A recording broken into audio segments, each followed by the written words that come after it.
ഇറങ്ങി അന്ന് മുതൽ പ്രതീക്ഷ കളയാതെ സീക്രട്ട് ഏജന്റ് പറയുന്ന പോലെ റിയൽമിയുടെ GT6 ഈ സാധനം ഉണ്ടല്ലോ. ജസ്റ്റ് ഞാൻ ഇത് ഇറങ്ങിയപ്പോൾ ഇതിന്റെ സ്പെസിഫിക്കേഷൻ നോക്കിയപ്പോൾ കൊടുക്കുന്ന പൈസയേക്കാൾ സ്പെസിഫിക്കേഷൻ ഇങ്ങോട്ട് തരുമെന്ന് തോന്നിയ ഒരു ഫീല്. ഈ സാധനം അപ്പം തൊട്ട് എനിക്ക് ഉപയോഗിക്കണം, എനിക്കിതിനെ ഒന്നൊന്ന് പരീക്ഷിച്ച് നമ്മുടെ രീതിയിലൊന്ന് നോക്കണം എന്ന് തോന്നിപ്പോയ ഒരു ഡിവൈസാണ് റിയൽമി GT6 എന്ന് പറയുന്ന ഡിവൈസ്. ഇതിന്റെ ഒരു മിന്നൽ റിവ്യൂ ആണ് ഇന്ന് പറയാൻ പോകുന്നത്. അൺബോക്സിംഗ് ഒക്കെ ചെയ്തിട്ട് നമ്മളിത് തുറന്ന് എല്ലാം നോക്കിയിട്ട് നമ്മളിന്ന് പറയുന്നൊക്കെ ഉള്ളതാണെന്നിരിക്കണം. ഉള്ളതാണെങ്കിൽ നിങ്ങൾ ചൂസ് ചെയ്ത one of the best value for money phone ആയിരിക്കും ഇത്. അപ്പോൾ അതൊന്നും നമുക്കിത് അയച്ചു പറിച്ച് അൺബോക്സ് ചെയ്യാം അല്ലേ. എക്സൈറ്റ്മെന്റ്. പണ്ടും ഇത് നല്ലതാണ് കേട്ടോ, എല്ലാവരും നോക്കി കാണുന്നൊരു സീരീസാണ് റിയൽമിയുടെ എന്തൊക്കെയോ മെയിൻ സെറ്റപ്പ്. അപ്പോൾ ഇവിടെ നമുക്ക് AI എന്ന് കൊടുത്തിട്ടുണ്ട്. അപ്പോൾ എന്തോ ഉണ്ട് കേട്ടോ. പിന്നെ മോസ്റ്റ് റിലയബിൾ സ്മാർട്ട് ഫോൺസ് അതൊക്കെ അവർ പറയും, അതൊക്കെ നമ്മൾ തീരുമാനിക്കും. പിന്നെ സ്നാപ്ഡ്രാഗന്റെ കുറച്ച് സാധനമുണ്ട്, അതൊക്കെ നമ്മൾ പറയാം. ഞാനല്ല വീഡിയോ.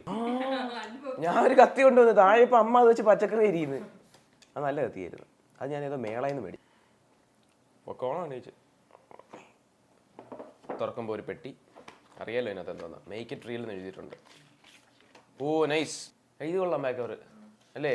എനിക്ക് ഭയങ്കര ഇഷ്ടമായി കളർ, നമ്മുടെ ഡെസ്കിൻ്റെ കളർ. പിന്നെ പേപ്പർ വർക്ക്സ് വരുന്നുണ്ട് കേട്ടോ, നമ്മളങ്ങനെ വായിക്കാറില്ല. പിന്നെ സിമ്മിജിറ്റ് പിൻ. ദെൻ എന്തോ ഇറുക്ക് തുറന്നപ്പോൾ എന്തോ ഒരു സാധനം. തുറക്കട്ടെ. നൈസ്, തിളങ്ങുന്ന ഫോൺ. പ്ലാസ്റ്റിക്കാണ് കേട്ടോ. 120 വാട്ട്. Then A2C. ഇതാണ് ഫൈനലി നമ്മുടെ റിയൽമി GT6 എന്ന് പറയുന്ന ഡിവൈസ്. ഫസ്റ്റ് ഓഫ് ഓൾ ഇതിന്റെ ബിൽഡ് ക്വാളിറ്റി പറ്റി പറയുകയാണെങ്കിൽ ഇതിന്റെ ഡിസൈൻ ആണ്. ഇതിന്റെ ഡിസൈൻ നമുക്കൊരു ട്രിപ്പിൾ ക്യാമറ സെറ്റപ്പ് ഇവിടെ കാണാൻ പറ്റും. ഇവിടെ ആയിട്ട് നമുക്ക് ഷൈനിങ് അപ്പിയറൻസും ടോട്ടലി നമുക്ക് ഭയങ്കര റിഫ്ലക്റ്റീവ് ആയിട്ടുള്ള അപ്പിയറൻസ് ആണ് വരുന്നത്. കയ്യിൽ ഹോൾഡ് ചെയ്യാൻ അത്യാവശ്യം ബൾക്കിയാണ്, നമുക്കൊരു വെയിറ്റ് ഫീൽ ചെയ്യുന്നുണ്ട്. അതുപോലെ 8.65 mm ആണ് തിക്നെസ്. അത്യാവശ്യം തിക്നെസ് ഈ ഒരു ഡിവൈസിലുണ്ടെന്ന് നിങ്ങൾ ഓർത്തോണം. അതേപോലെ തന്നെ ഇതിന്റെ ഡിസൈൻ നിങ്ങൾ കണ്ടോ, ഓവർ ഷൈനിയാണ്. കാണുമ്പോൾ പ്രീമിയം ആണെങ്കിലും കയ്യിൽ പിടിക്കുമ്പോൾ ആ ഒരു പ്ലാസ്റ്റിക് ഫീൽ എനിക്ക് നന്നായിട്ട് വരുന്നുണ്ട്. എനിക്ക് എന്തോ പേഴ്സണലി അത് ഇഷ്ടമല്ല. ഒരു ഗ്ലാസ്റ്റിക് ഫീൽ ഉണ്ടല്ലോ, പ്ലാസ്റ്റിക്കും ഗ്ലാസ് അങ്ങനത്തെ ഒരു സാധനം, ആ സാധനമാണ്. അതുകൊണ്ട് തന്നെ I recommend this back cover. ഇത് ഇഷ്ടപ്പെടുന്നവരും കാണും. ഇത് ഇട്ടുമ്പോൾ കുറച്ചുകൂടി നല്ല രസമാണ്. ഇനി ഡിസ്പ്ലേയിലേക്ക് വരുവാണെങ്കിൽ ഒരു 6.78 ഇഞ്ചിന്റെ ഡിസ്പ്ലേ ആണ് വരുന്നത്.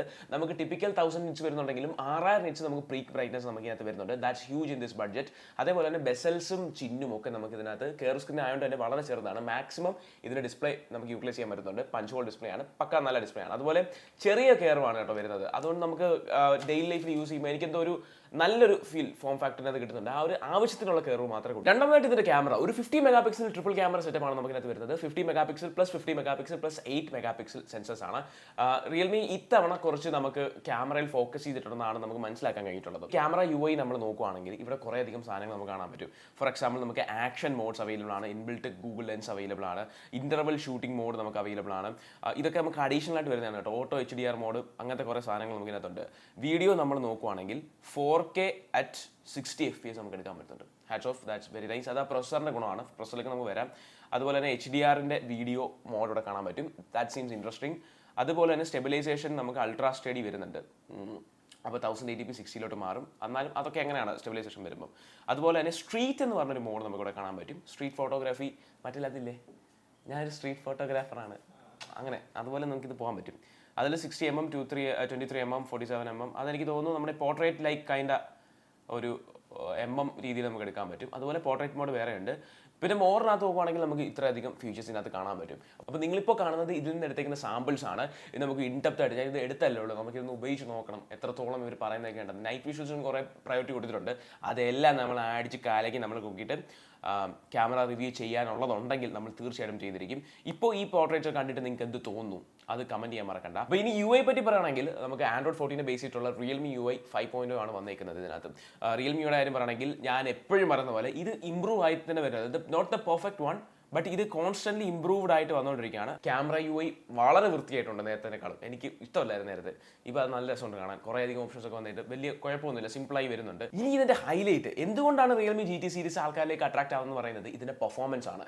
സ്നാപ്ഡ്രാഗന്റെ 8S Gen 3 ആണ് ഈ ഒരു ഡിവൈസിൽ വരുന്നത്. എഫക്റ്റീവ് പ്രൈസ് നോക്കിയാൽ 36,000 സംതിങ് രൂപയിലാണ് നമുക്കിത് കിട്ടുന്നത്. അതായത് മെയിൻ പ്രൈസ് 41 സംതിങ്ങിനാണ് സ്റ്റാർട്ട് ചെയ്യുന്നത്, 40. അപ്പം 40K നിങ്ങൾ അറൗണ്ട് നോക്കി കഴിഞ്ഞാൽ അതിലാണ് സ്റ്റാർട്ട് ചെയ്യുന്നത്. പക്ഷേ ഇപ്പോൾ നിങ്ങൾ മേടിച്ച് കഴിഞ്ഞാൽ ബാങ്ക് ഡിസ്കൗണ്ട് ഒക്കെ വെച്ച് 30 ആ സംതിങ് കിട്ടുന്നതെന്ന് വെച്ച് നോക്കുകയാണെങ്കിൽ Snapdragon 8S Gen 3 is very nice. ഇപ്പോൾ എന്തെങ്കിലും സ്മാർട്ട് ഫോൺ നോക്കുകയാണെങ്കിൽ അഫോർഡബിൾ 40Kയിലാണ് ഇത് വരുന്നത്. എന്നാൽ പോലും ഈ എഫക്റ്റീവ് പ്രൈസിന് ലോട്ടറി ആയിരിക്കും നിങ്ങൾക്ക് ഒരു പ്രൊസസർ. 1.6 മില്യൺ അണ്ടർ ടു സ്കോറിനകത്ത് വരുന്നുണ്ട്. ദാറ്റ് മീൻസ് പബ്ജി ഒക്കെ നിങ്ങൾക്ക് അത്യാവശ്യം അടിപൊളിയായിട്ട് തന്നെ കളിക്കാൻ പറ്റുന്നുണ്ട്. 16 GB റാമും 512 GB റോം വേരിയന്റ് ഇതിൽ വരുന്നുണ്ട്. 16 GB Ram in this phone. ആ വേരിയന്റിന്റെ പ്രൈസ് നിങ്ങൾ ഇപ്പോൾ സ്ക്രീനിൽ കാണുന്നുണ്ടായിരിക്കും. അപ്പോൾ അത് ഹൈ പ്രൈസ് ആണ്, ബട്ട് ബേസിൽ സ്റ്റോറേജിൽ നമുക്ക് 8256 കിട്ടുന്നുണ്ട്. 16 GB റാം വേരിയന്റ് വരുമ്പോഴേ നിങ്ങൾക്ക് മനസ്സിലാവും അത്രത്തോളം കോൺസെൻട്രേറ്റ് ചെയ്യുന്നുണ്ട് ഗെയിമിംഗ്. 5500 mAh ബാറ്ററി കപ്പാസിറ്റി, 120 വാട്ടിന്റെ ഫാസ്റ്റ് ചാർജിങ്ങിനകത്ത് കിട്ടുന്നുണ്ട്. 5500 mAh എന്ന് പറയുമ്പോൾ ഹ്യൂജ് ആണ്. നമ്മളിപ്പോൾ ഗെയിമിങ്ങിനൊക്കെ പോവാണെങ്കിൽ നമുക്ക് അത്യാവശ്യം ബാറ്ററി കപ്പാസിറ്റി വേണം. അതുകൊണ്ടായിരിക്കണം ഇത് ഇച്ചിരി ബൾക്കായിട്ടിരിക്കുന്നത്. ഇനി റിയൽമി നെക്സ്റ്റ് AI. ഇതിനകത്ത് കുറച്ച് AI ഫീച്ചേഴ്സ് ഉണ്ട്. ഞാനിപ്പോൾ കാണിക്കുന്ന type of AI features integrate ആയിട്ട് വരുന്നുണ്ട്. വലിയ ജൈജാൻറ്റിക് ഒന്നും അല്ല, ബട്ട് ഫോൺ യൂസേഴ്സിനെ നമുക്ക് കുറച്ചുകൂടി കുറച്ചുകൂടി ഈസി ആക്കാൻ വേണ്ടിയുള്ള AI ഫീച്ചേഴ്സ് ആണ്. അതും നമ്മൾ ഇൻഡെപ്ത് ആയിട്ട് നോക്കിയിട്ട് എത്രത്തോളം ഉണ്ടെന്ന് ഇതിൻ്റെ ഒരു മെയിൻ റിവ്യൂ വീഡിയോ നമ്മൾ പറയുന്നതായിരിക്കും. അപ്പം ഇതാണ് റിയൽമിയുടെ GT6 എന്ന് പറയുന്ന വേരിയന്റിന്റെ ഒരു മിന്നൽ റിവ്യൂ, മിന്നൽ ഇംപ്രഷൻ. കൊടുക്കുന്ന പൈസയ്ക്ക് കൂടുതൽ നമുക്ക് സ്പെസിഫിക്കേഷൻസ് അല്ലെങ്കിൽ റിസൾട്ട് ഇത് തരുന്നുണ്ട്. ഈ ഫസ്റ്റ് ഇംപ്രഷനിൽ ഞാൻ സത്യം പറഞ്ഞ ഇംപ്രസ്ഡ് ആണ്. ഞാൻ പറഞ്ഞ കുറച്ച് ഫാക്ട് ഉണ്ടല്ലോ, ബിൽഡും അതിലൊക്കെ ചെറിയ മടുപ്പുണ്ടെങ്കിലും ഈ പ്രൈസിന് കിട്ടാൻ നിങ്ങളൊരു ഗെയിമിംഗ് പെർഫോമൻസ് ഓറിയന്റഡ് ആയിട്ടൊക്കെ നോക്കുവാണെങ്കിൽ പക്കാണ്. അതുപോലെ തന്നെ ക്യാമറയും നമുക്ക് കുറേ എക്സ്പ്ലോർ ചെയ്യാൻ പറ്റുന്നതാണ്. അപ്പോൾ ഡീറ്റെയിൽ വീഡിയോയ്ക്ക് വേണ്ടി നിങ്ങൾ കാത്തിരിക്കുക. നിങ്ങൾക്ക് ഈ വീഡിയോയിൽ അപ്പോൾ നിങ്ങൾക്ക് ഈ ഒരു ഡിവൈസിൽ എന്താണ് തീർച്ചയായിട്ടും ഇഷ്ടപ്പെട്ടത് കമന്റ് ചെയ്യാൻ മറക്കണ്ട.